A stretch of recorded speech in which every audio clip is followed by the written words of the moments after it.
నారా చంద్రబాబు నాయుడు అనే నేను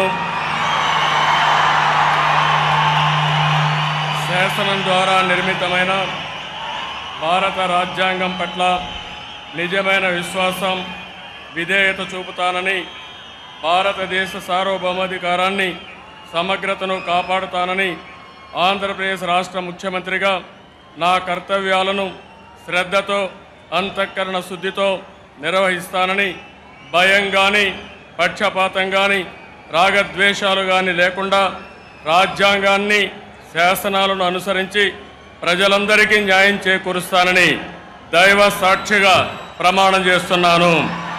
పసుపు చొక్కా సమాజంలో భాగం కదా, వాళ్ళు పేదవాళ్ళు ఉంటే ఇవ్వకూడదా? అది తప్పే ఉంది. అందరూ మమ్మల్ని గెలిపించారు, తెలుగుదేశాన్ని గెలిపించారు. మొత్తం మొన్న ఎవరికి వేశారు ఓట్లు? 90% తెలుగుదేశానికి వేశారు. మరి నష్టం ఏంటి?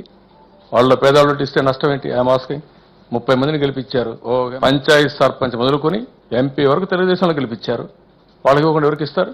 నారా చంద్రబాబు నాయుడు అనే నేను ఆంధ్రప్రదేశ్ రాష్ట్ర ముఖ్యమంత్రిగా నా పరిశీలనకు వచ్చిన లేదా నాకు తెలియవచ్చిన ఏ విషయాన్ని నా కర్తవ్యాలను సక్రమంగా నిర్వహించేందుకు అవసరమైన మేరకు తప్ప ప్రత్యక్షంగా కానీ పరోక్షంగా కానీ ఏ వ్యక్తికి లేదా వ్యక్తులకు తెలియపరచనని లేదా వెల్లడించనని దైవ సాక్షిగా ప్రమాణం చేస్తున్నాను.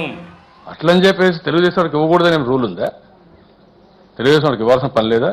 వాళ్ళు ఏం పాపం చేశారు, పని చేశారు, పార్టీ గారు ఓటేశారనే ఇవన్నీ వదిలిపెట్టాలి.